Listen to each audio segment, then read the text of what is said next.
अस्सलामुअलैकुम दोस्तों आपने बहुत सी बॉलीवुड मूवीज के एक्शन सीन्स तो देखे होंगे, लेकिन क्या आपको पता है कि इन एक्शन सीन्स को बनाने के लिए एक्टर्स और डायरेक्टर्स को कितनी मेहनत करनी पड़ती है। तो दोस्तों आज की इस वीडियो में मैं आपको इंडिया की सुपरहिट मूवीज के बिहाइंड द सीन दिखाऊंगा। टाइगर जिंदा है। दोस्तों टाइगर जिंदा है सलमान खान की जिंदगी में बेहतरीन कमाई करने वाली मूवी है। दोस्तों ये मूवी 2017 में रिलीज हुई थी और इस मूवी ने 565 करोड़ रुपए की कमाई की थी। दोस्तों वैसे तो इस मूवी की स्टोरी बहुत जबरदस्त थी और ये पूरी दुनिया में मशहूर हुई, लेकिन इस मूवी में कुछ सीन ऐसे हैं जिनको बनाने के लिए बहुत ज्यादा मेहनत की गई थी। मिसाल के तौर पर फिल्म के शुरू में एक सीन दिखाया जाता है जो इराक की लोकेशन पर बनाया गया है, लेकिन दोस्तों ये बात आपको जान के हैरानगी होगी, असल में ये सीन इराक में नहीं बल्कि दुबई में बनाया गया था, क्योंकि इराक में सिक्योरिटी के हवाले से कुछ खतरा था, इसलिए वहाँ शूटिंग नहीं की गई। इस वजह से डायरेक्टर ने दुबई के अंदर एक ऐसा शहर बना डाला जो बिल्कुल इराक की तरह दिखता था। दोस्तों ये काम VFX की मदद से भी किया जा सकता था, लेकिन फिल्म के डायरेक्टर फिल्म को रियल लुक देना चाहते थे, इसलिए VFX का इस्तेमाल नहीं किया गया। इस शहर को इतना जबरदस्त तरीके से बनाया गया कि कोई देख के अंदाजा भी नहीं लगा सकता था कि ये शहर नकली है। दोस्तों आपने देखा होगा कि इस मूवी के एक सीन में सलमान खान बर्फीले जंगल में अपने बेटे के साथ लकड़ियां काट रहे थे और वहाँ अचानक भेड़िए आ जाते हैं। दोस्तों इस जगह का टेम्परेचर -20 था और सलमान खान ने मुसलसल 25 दिन तक इस शदीद सर्दी में शूटिंग की और सर्दी की वजह से सलमान खान की तबीयत भी खराब हो गई थी। और दोस्तों इस सीन में जो भेड़िए दिखाए गए हैं वो CGI नहीं बल्कि रियल भेड़िए थे।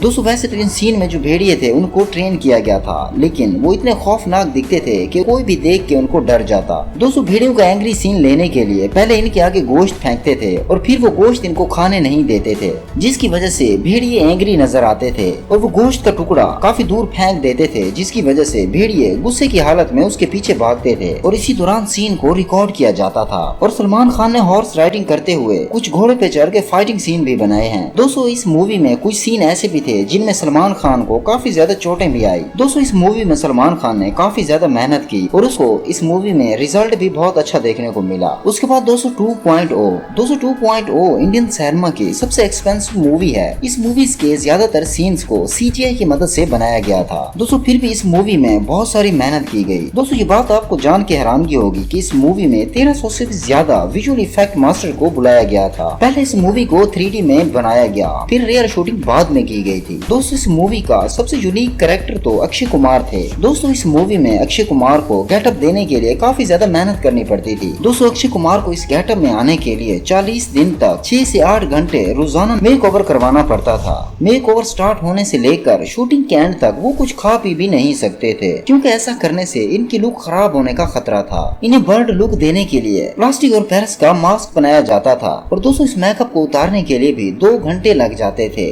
क्योंकि इस पर हैंड पेंटिंग की जाती थी और इसका खराब होने का भी बहुत ज्यादा खतरा होता था। अगर अक्षय कुमार के परों वाली सीन की बात की जाए तो इनके पास कोई भी पर मौजूद नहीं थे। इन्हें ग्रीन स्क्रीन की मदद से उसकी बॉडी के साथ बनाया गया। दोस्तों अगर रजनीकांत की बात की जाए तो उन्हें भी रोबोट का गेटअप लेने के लिए बहुत ज्यादा मेहनत करनी पड़ती थी। इन्हें जो रोबोट कंस्ट्यूम बनाया जाता था वो काफी हार्ड होता था। दोस्तों इस गेटअप में आने के बाद ना तो रजनीकांत तेजी से भाग सकते थे और ना ही उस सूट में जंप कर सकते थे। और दोस्तों ये बात आपको जान के हैरानगी होगी कि इसमें बहुत सारे सीन CGI की मदद से बनाए गए थे और इन्हें इतनी रियल लुक दी गई थी कि कोई भी देख के अंदाजा नहीं कर सकता था ये एडिट हैं। जैसे दोस्तों गाड़ियों का तबाह होना, मोबाइल फोन्स का लोगों के हाथों से छीनना और मोबाइल फोन ट्रक का उल्टना, ये सब सीन कमाल थे। बहरहाल दोस्तों आज की वीडियो इतनी ही। अगर वीडियो अच्छी लगी है तो लाइक करें, अपना बहुत सारा ख्याल रखें। मिलते हैं अगली वीडियो के साथ, तब तक के लिए अल्लाह हाफिज।